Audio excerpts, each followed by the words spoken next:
For a bonus practice, the San Francisco 49ers returned to the field on Monday.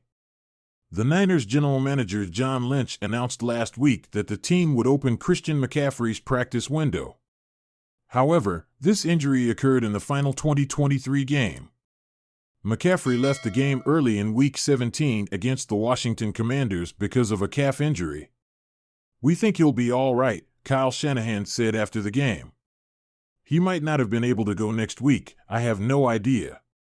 McCaffrey did not consider the injury to be significant. "Given that I had no idea what was going to happen the following week, I believe it was a minor error and that I had made the right decision.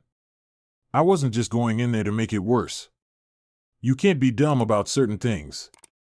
McCaffrey did not participate in the meaningless game against the Los Angeles Rams in the season finale.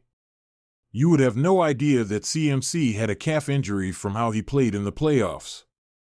McCaffrey had 24 touches in the NFC Championship and NFC divisional games against the Green Bay Packers. McCaffrey played in the Super Bowl and had 30 touches. It goes without saying that in games where you must win, you should give the ball to your best player. However, McCaffrey did not appear to have any lingering calf injuries, at least not to the naked eye. After being ruled out for the preseason with what was thought to be a calf strain, McCaffrey has been out for nearly 3 months. Calf strain has 3 distinct grade levels. At first, the 49ers thought McCaffrey had a minor injury that would have kept him out for about 3 weeks.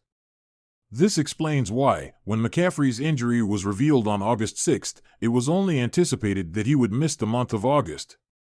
McCaffrey would be absent from practice for a few weeks, according to Shanahan at the time. However, if things went wrong, those weeks would turn into months. When a grade 2 strain has a partial tear, it usually heals in 4 to 8 weeks with proper rehabilitation. After experiencing calf tightness, McCaffrey's calf strain developed into painful Achilles tendinitis. Due to the frustrating and difficult injury, McCaffrey was expected to miss at least 6 weeks, according to reports. If the Niners had initially shut down McCaffrey rather than allowing him to attempt to overcome his injury, one cannot help but wonder if this setback would not have occurred. McCaffrey suffered a setback on Thursday prior to Week 2, and it is unknown how this timeline would have changed. McCaffrey had his worst practice day, according to Shanahan. He landed on the injured reserve a day later. Give Jordan Mason the full credit he deserves. He had 84 carries in his career when the 2024 season started. Mason has carried the ball 134 times in the first half of the season. He is 4th in the NFL in terms of rushing with an average of 5.1 yards per carry.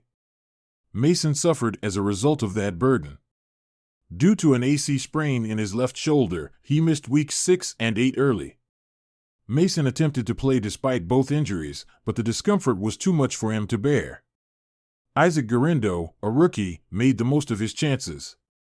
Guerendo carried 10 times for 99 yards against the Seattle Seahawks and 14 times for 85 yards against the Dallas Cowboys in Mason's absence. However, those are 2-run defenses in the bottom 10. It is unrealistic to expect a rookie player to average nearly 10 and 6.1 yards per carry. It is also unrealistic to anticipate McCaffrey receiving more than 25 touches in his first game. John Lynch tempered expectations by stating that McCaffrey's participation in Week 10 is not guaranteed. The 49ers have a 3-headed beast at running back that very few teams in this league have: McCaffrey, Mason, who is back from a bye, and Guerendo, who has played another week. The Niners can reduce Mason's usage and still include Guerendo, while McCaffrey can return to his playoff volume from last year.